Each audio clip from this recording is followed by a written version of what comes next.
listening to the Decarbonisation Dialogue, a podcast from Salix.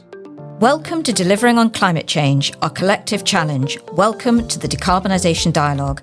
I am Hannah Walker, and I believe that the best way to communicate a message is by being passionate about what you are talking about. Through that passion, I believe you take people with you and create action using your influence to make change and make a difference. Our task today is to get all of us to net zero.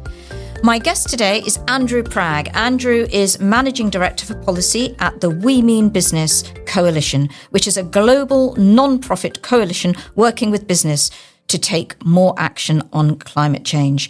Every day, Andrew is focusing on the accelerating energy transition and looks at the businesses that remain committed to climate goals and despite political uncertainties. Andrew is a firm believer that much is down to leadership from progressive companies and looks at how stronger regulatory frameworks raise standards across industries. Andrew has extensive experience in various roles related to policy, environment, climate change, and energy. He has worked at International Energy Agency and various other organisations in roles such as Senior Advisor, Head of Horizontal Initiatives, and Green Investment Analyst. Andrew holds an MSc in Environmental Technology and Energy Policy from Imperial College London and an MA in Natural Sciences Genetics from the University of Cambridge. So welcome to Andrew. Thank you for joining me. Thank you very much, Hannah. It's a pleasure to be here with you today. Can you tell us a little bit about your career? Because you've been interested in all things environment and energy, and I'd like to know how that starts. And then if you could tell us a little bit about what We Mean Business Coalition is set up to do. I know that your partners include organisations like the World Business Council for Sustainable Development, the B Team, Climate Group, and you've got partners including IKEA Foundation, Meta, Hewlett Foundation, and Amazon. So I'd like to know what all of that looks like. But if you could start with your career. Thank you. Yeah, no, thank you. And you gave a nice introduction. But yeah, I've been sort of knocking around in this space for nearly 25 years now, which makes me feel extremely old. But yeah, I originally studied in sciences, natural sciences, and at the time, it was around the turn of the millennium, it focused on genetics. But I thought at the time that kind of the two major issues that were emerging were, one was the sort of genetics and the human genome and everything, and the other was how important the issue of climate change and the challenges around energy transition that were really emerging at the time with the early IPCC reports and so on. So in the end, I went down the second route rather than the first one. Started actually working in energy companies with Shell, so right in there with an oil and gas company to really learn how things work. But then quickly came to the understanding that it's really about the policy drivers that can push the world into this transition and really guide the businesses. So did this master's you mentioned at Imperial College in focusing on energy technology, but also in particular policy. After that, was working in consulting projects for a while around renewables and carbon credit project developments, and then got properly into the policy space. So working with the OECD and the International Energy Agency on the kind of intergovernmental agreements around energy, environment, climate change for a number of years, and then wanted to get back into the business space, realizing that, whilst policy is so important, we have to be making sure that the most progressive business voices are being heard and helping to lead that transition and push governments in the right direction. So hence coming to the We Mean Business Coalition a couple of years ago, which, as you said, we are a coalition of business organizations. So we were founded more than 10 years ago now in the run-up to the Paris Agreement on climate change, when the sort of leading business organizations at the time, which was quite new, that there was this sort of ecosystem of businesses and business organizations, pushing positively for faster action. They realized that they were a bit disparate and talking over each other a bit, and so founded a single umbrella coalition to really amplify and focus the voice into one loud message, one loud set of policy messages going into the Paris Climate Conference, which gave birth to the Paris Agreement, and were quite effective then at being for the first time this loud voice of business in the positive direction. So since then, in those 10 years, we've really been developing that role, trying to always bring the most voice of those ambitious progressive businesses, those that see their future in energy transition, in action on climate change, and making sure they are heard in the policy making circles. So be it internationally, the big UN processes, the G20, the G7, but also increasingly domestically, because at the end of the day, the real regulations, incentives, laws, and so on is set in domestic capitals, and making sure that the positive business voice is heard there is super important. We have this notion of what we call the ambition loop, which is the idea that governments are responding to a number of different factors. They're always, they're worried about being re-elected. They're worried about being pushed by big businesses. They're worried about creating jobs and so on. But what the ambition loop says as a theory is that businesses, major influential businesses, are taking action in, be it on energy transition or more generally on climate change, they show to governments that they are confidently acting. They want to go further. That gives governments the confidence to enact the stronger policies, better policies, which then push more businesses into action, who then also have an interest in speaking up, and you get a kind of positive reinforcement loop pushing things in the right direction. So that's kind of our basic theory of change, and there are many ways that plays out in practice. Now, you talk, as well as the policy, you talk a lot about leadership, and leadership is obviously a big factor in all of this. Can you explain what I think you call it the 4 A's of climate leadership? What is that? So that was something we developed as a sort of guide to companies who are trying to lead in this space and see a competitive advantage in this area. What that means to be a corporate leader beyond just responding to the regulatory environment and sort of compliance approach. So the 4 A's are ambition, action, advocacy, and accountability. So it means you have to set a clear voluntary target of that you are going in that direction. Your direction of travel for your business is clear. So that's the ambition side of things, and notably through the Science-Based Targets Initiative, which was actually co-founded by our coalition a number of years ago, and has really grown into the kind of international de facto standard for companies wanting to act on show their direction of travel towards net zero, showing how it's going to happen in practice, setting a transition plan, putting the investments in place to really make that movement happen. But perhaps the more interesting or less obvious ones are the advocacy and accountability side. So advocacy is really my part of the shop, which is where we get them speaking up to show policymakers that they want this change and to get the policy following and pushing them in that direction. And accountability, just showing, being transparent with everything and disclosure that this is happening, and being clear with investors to then encourage the ecosystem to move further as well. So those are the 4 A's. My part is really on advocacy side of things, and happy to talk a bit more about that if you like. Yeah, exactly. So the advocacy is a key element of the 4 A's, but that is your remit, as you say. But how, in times of huge geopolitical strife, and governments have got a lot to deal with at the moment, how do we maintain that kind of advocacy and that credible action in the face of climate change? Yeah, it's a really interesting challenge, and many people in all different facets of working on the climate change question across civil society, across business, even in government and scientific community, grappling with how do we keep this going? Because of course there's the scientific reality of how urgent action on climate change is, the impacts that we're seeing around the world accelerating, the science kind of being borne out and how urgent that is. But at the same time, it's important not to make the whole thing too depressing. You just switch people off and get into a sort of sense of defeatism. So we need to find that balance of, we can see the case for action on climate change is 100% real, urgent, getting ever more urgent. But there's also opportunity in this transition. And that's really where we come in. And that's the fortunate thing. And what I've really seen change in the years that I've been working in this space is that the economics is fundamentally on our side now. That changes everything, because as a business, you can now credibly stand up and say, look, to my board, to my investors, this is the future. This is our way to maintain competitiveness, to continue growing, to stay relevant in the future economy, which is a very different story to maybe 15, 20 years ago. It was about, we want to do the right thing. We want to be responsible, do corporate social responsibility, do this as something to kind of have an environmental angle alongside our core business. Well, this is now a real core business driver. And that's what we've been trying to embed in the narrative, to show that it doesn't matter in some ways what the sort of fluctuations or the noise in the political spectrum. And of course, we all know, how things have swung in the United States and how difficult these topics become on the political sphere. Well, if you try and cut through that and just say, look, this is about business, this is about future competitiveness, this is about smart investments, it really changes the story. It does change the story, because we look at the climate change we see climate change news pretty much every day. We read about it, and we hear a lot about what governments are doing or not doing across the world. And yet you paint a very positive picture. It's almost as if businesses, you say economics is on your side in terms of looking to the future and looking at, I suppose, renewables, green energy, sustainability, etc. Because I see that on your website, you've said in 2023 report that you saw a 44% increase in companies making ambitious climate commitments, whether it's SME, Climate Hub, Climate Pledge, and others. And I was going to ask you, you've gone ahead there, but I was going to ask you what that does look like now. What are the steps to net zero? Because for many of us who are either not driving it, you've then painted quite a positive picture about how we're moving forward. How do you feel about that?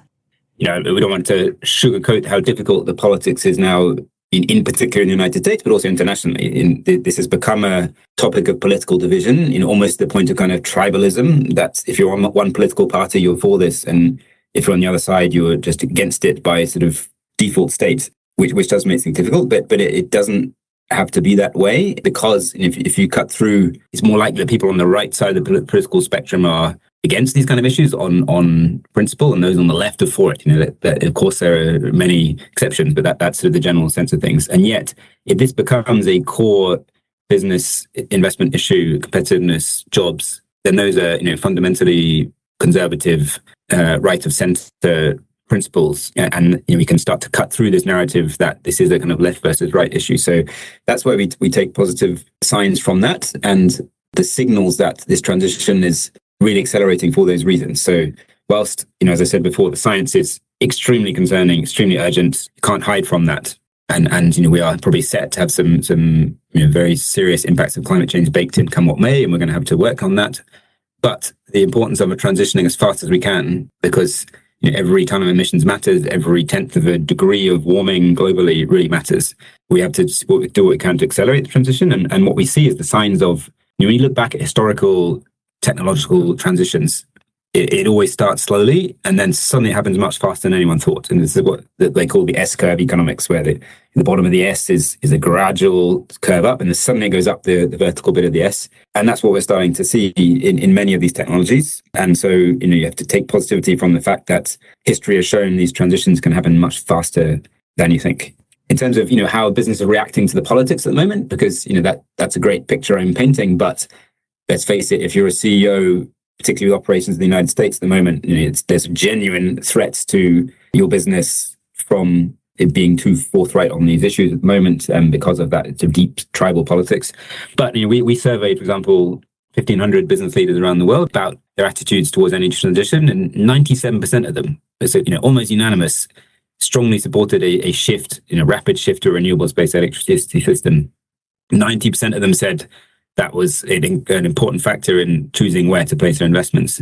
Mm. And actually, then more than half of them even said that they would consider relocating existing assets or relocating supply chains to go to those countries where there is a faster, more forward-looking policy framework in place. So, in summary, yes, the politics is very difficult. We can't shy away from that. Yes, the science is drastic, and if you spend too long looking at the science, of course, you get depressed and it's easy to get fatalistic about it. But you look at how fast the signs are that this transition is accelerating, and then you see that so many businesses are seeing that and see their economic future in it, you start to take some heart from the situation.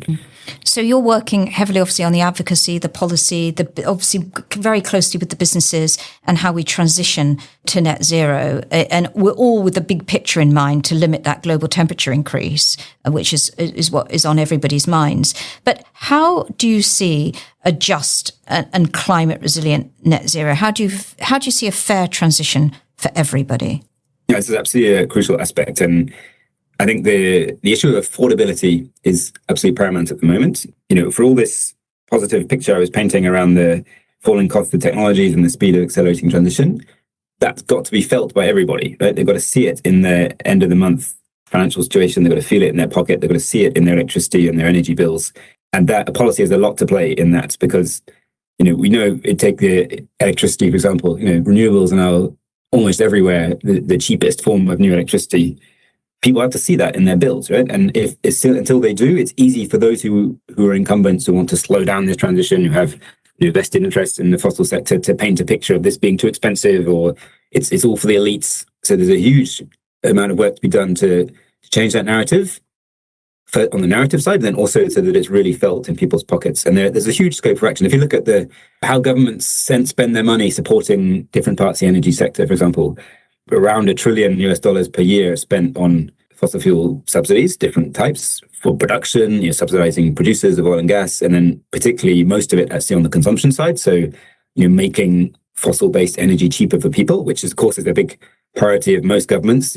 Energy has to be affordable. Access to cheap, reliable energy is fundamental for people's lives, and no one would argue with that. But those subsidies, 85% of those consumption subsidies are still basically untargeted. So benefiting the rich as much as the poor. And so there's so much that can be done to really reallocate the subsidies in the system, to put the incentives toward clean energy, to make these very cheap renewable technologies, to have those cheap costs actually reflected in people's bills, and still to be protecting the most vulnerable, and to be better targeting those subsidies around the world, so that this does become a more fair transition. So that's on the affordability side, and then we really have to think through also the impact on people's jobs, because any big technological transition or economic transition, which this is very scary for people, because they wonder, is their job at risk, particularly at the moment. The world feels very unstable, very fragile. People are worried about their jobs. So governments and businesses together actually have a big role to play to show that measures are being taken to provide the kind of retraining options, the reskilling options, to make people aware of where new opportunities lie, to be sure that this new economy that's arising out of this transition is not only cheaper for people, but also provides job opportunities even to those who were employed in the in let's say the old economy, in the fossil fuel industries and related sectors. So there's that affordability angle, and then there's the really supporting and making more fair the job transition side of things. And of course, so you talk about the investment, the jobs, the creation of jobs, and bringing down those costs, which are absolutely fundamental. And of course, looking at the risks of climate change. And then obviously you've got all the connection with the deforestation, and all of that is on your agenda, presumably, looking at ecosystem loss, et cetera, But do you think that sometimes with big business, small business, particularly big business, and you work with a lot of big names, and I mentioned some earlier, do you think sometimes business gets unfairly blamed for what's happening with our climate as well? And do you think there should be more responsibility perhaps with us as the consumer?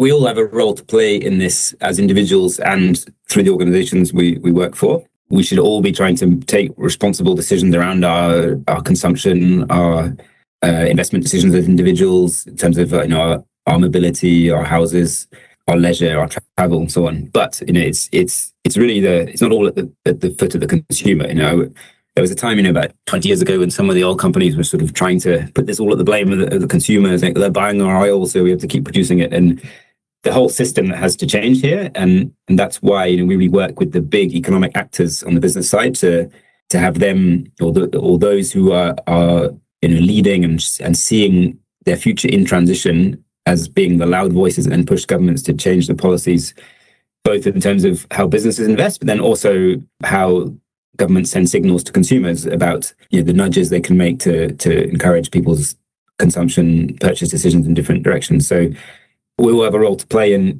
our own decisions and how we spread awareness of these issues amongst people we know, and maybe people who are opposed to this transition, try and explain where benefits lie and how there can be benefits for everyone in this kind of cleaner future economic situation. But it's not by any means all at the foot of the consumer to take that decision. We need the whole system to be shifting. Let's talk for a moment about the targets, because we have to turn the many targets that we have, whether it's 2030, whether it's 2050, whether it's 2045. There are various targets depending on where you're sitting. How do you turn those? Do you think they're realistic? And turning those obviously into policy and into action. How realistic are those targets now? As businesses, they really need to see from governments as strong a signal as possible on the long-term direction of travel, right? That this is absolutely the way that the economy is heading, and that government sees that and will continue to orient regulation and policies and incentives in that direction. So long-term targets are important in that regard. And that's why we've been working a lot with countries setting their national climate plans under the UN framework, the so-called NDCs, nationally determined contributions, to make sure that not only countries can see that each other are committing and showing that they see this direction of travel as dead set, but also that then businesses either operating internationally or within each countries also see that signal. So the long-term targets really do matter. At the same time, they're nothing by themselves, right? So we really then make the point to governments that while businesses need that long-term signal, they then need to see that it's translated into the actual regulations, incentives, the tax credits, subsidies, the other incentives that the government's put in place to drive those operational and investment decisions in the near term. So, we absolutely still have limiting ultimately global warming to 1.5 degrees globally as the sort of North Star and the long-term target here. There can be overshoots, and these are big geophysical global climate questions. But that long-term signal is this is where we're going late in our delivery of this as a world, as a global community. But things are accelerating, and we need to still be working towards that North Star and then translating that down into nearer term targets. So every tenth of a degree matters here in terms of the science, and therefore every investment decision that can bring down emissions and bring those kind of economic benefits of new, cleaner technologies matters too. And you have to hang on to that and really play that role in accelerating the transition to keep the long-term target as viable as possible. That's the way I would put it. Super. Thank you very much, because we do have a number of targets, and that's encouraging to hear. And the figure that you quoted earlier, the 97% figure in terms of business and how they're feeling about moving forward with renewables, is really encouraging too. Final question, Andrew, and it's one really a personal one actually for you. Do you feel that you're working on this agenda? You're speaking to a lot of business, you're speaking to government, etc. But for yourself and your own lifestyle, do you feel like you're living a sustainable lifestyle? What actions have you taken to either change or adjust lifestyle patterns? As a family, we try to improve our lifestyle in those ways. We drive electric and about to start renovating the house that we bought to bring in the latest standards there to really bring down our personal energy use. Really thinking about our travel decisions and our food as well, and those kind of aspects. At the same time, I've learned in a long time in the space not to be too kind of preachy about it, because if you really want to win people over, they don't want to be made to feel guilty too much. And so there's a balance in you doing the right thing and showing where it's really beneficial and encouraging others in a way that isn't too preachy, is my very personal opinion. The other element is the younger generation. So I'm a father, and really make sure that we are instilling a really strong awareness in the younger generation for these issues. And again, it's not about being defeatist and sort of making them think that their future is ruined or anything like that. It's about instilling an awareness of the fragility of the global ecosystem and their role in that, which really strikes me. Children, sort of my children are 11 and under. That for them it's just kind of obvious and fundamental that the world is fragile and humans have an important role to play in fixing that and respecting that. And I think it comes back to quite a sort of almost primeval sense of humans to want to live more in balance with nature. So I'm quite encouraged when I look at them as, for them it's just obvious. So it's not political, it's not one side versus the other. It's just this is a way that the humans have to learn to live. And so take encouragement from really trying to build that awareness in the younger generation as well. Thank you. So creating a better future. So that's super. Thank you very much. Thank you to Andrew Prag today for joining me with the We Mean Business Coalition, providing such insight. There can be no doubt that climate change is the biggest challenge of our time. Today, we must reduce greenhouse gas emissions to slow global warming. Today, we must act for tomorrow, adjusting our lifestyles to current and future impacts of climate change. Today, we must use our collective wisdom to deliver on our climate commitments. Today, we work for tomorrow's world. Don't forget to subscribe to our podcast channels, and please do email us at podcast@salixfinance.co.uk if you have any thoughts or ideas for guests even. Thank you, and thank you very much to Andrew. Well, thank you for having me. It's been a pleasure to talk to you. You've been listening to the Decarbonisation Dialogue, a podcast from Salix. For more information about our work and to find more content, please visit salixfinance.co.uk/podcasts.